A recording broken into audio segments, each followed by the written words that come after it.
Basics of IVF Part 2. Which are the steps of IVF? How is IVF done? IVF done in 6 steps. Step 1. Counselling. એટલે કે જ્યારે તમે તમારા doctor પાસે જશો ત્યારે તે તમને સમજાવશે કે તમને આઈવીએફની જરૂર શું કામ છે, આઈવીએફ તમને કેવી રીતે મદદ કરી શકશે, સ્પેસિફિકલી તમારામાં આઈવીએફની કઈ મેથડ બેસ્ટ છે, તે કેટલો સમય લેશે, સ્પેસિફિકલી તમારા કેસમાં આઈવીએફના રિઝલ્ટ્સ કેટલા પર્સન્ટેજ છે, and of course financial counselling. Number 2. Ovarian stimulation.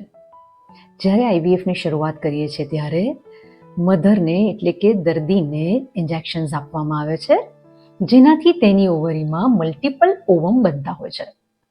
વધારે પડતા ઓવમ બનવાથી એમાંથી સારા ઓવમ મળવાનો રેશિયો વધી જતો હોય છે, એટલે પ્રેગ્નન્સી રહેવાનો રેશિયો તે રીતે વધી જતો હોય છે. સામાન્ય રીતે 10થી 12 દિવસ સ્ત્રીને ઇન્જેક્શન આપવામાં આવે છે. આ ઇન્જેક્શન ખૂબ જ નાની એવી નીડલથી આપવામાં આવતા હોય છે, એટલે બિલકુલ પેઇનફુલ હોતા નથી કે એની તમારામાં કોઈ પણ પ્રકારની સાઇડ ઇફેક્ટ હોતી નથી. સ્ટેપ 3. Ovum pickup. આ પ્રોસિજર સામાન્ય રીતે અંડર એનેસ્થેશિયામાં કરવામાં આવતી હોય છે.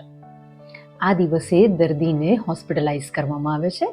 નાનું એવું એનેસ્થેશિયા આપીને સોનોગ્રાફી ગાઈડેડ વજાઇનામાંથી ખૂબ જ પતલી એવી નીડલ નાખીને આ બધા જ ફોલિકલનું એસ્પિરેશન કરવામાં આવે છે.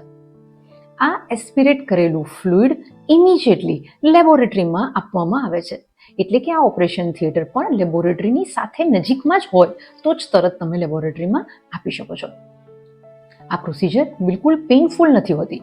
એને નાનું એવું એનેસ્થેશિયા આપવામાં આવે છે, એટલે કે 2 થી 3 કલાકમાં તમે સાવ જાગી જાઓ છો તો પ્રોસિજર પછી તમે ઘરે જઈ શકતા હો છો અને એમાં પણ ખાસ આરામની જરૂર પડતી હોતી નથી. સ્ટેપ 3. Semen collection. જે દિવસે ઓવમ પિકઅપ કરવામાં આવે તે દિવસે પાર્ટનરને સિમેનનું સેમ્પલ આપવામાં કહેવામાં આવે છે.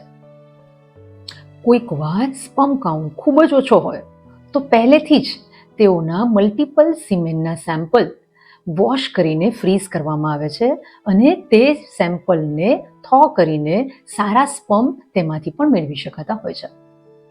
કોઈક વાર સ્પર્મ કાઉન્ટ ખૂબ જ ઓછો છે તો પાર્ટનરને પણ એનેસ્થેશિયા આપી અને ટેસ્ટિસમાંથી સ્પર્મ કાઢીને તેનો ઉપયોગ કરવામાં આવે છે. આ સ્પર્મને ઓવમની અંદર ઇન્જેક્ટ કરવામાં આવે છે, જેને કહેવાય ઇક્સી. સ્ટેપ 4. ફર્ટિલાઇઝેશન.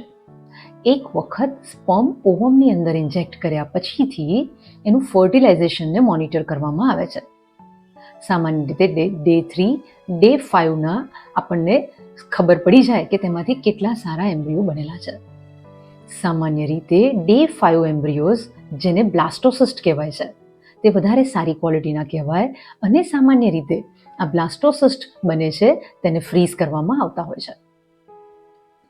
આ ફ્રીઝ થયેલા બ્લાસ્ટોસિસ્ટને વળી પાછા સ્ત્રીના યુટ્રસમાં મૂકવામાં આવે છે, જેને એમ્બ્રિયો ટ્રાન્સફર કહેવાય.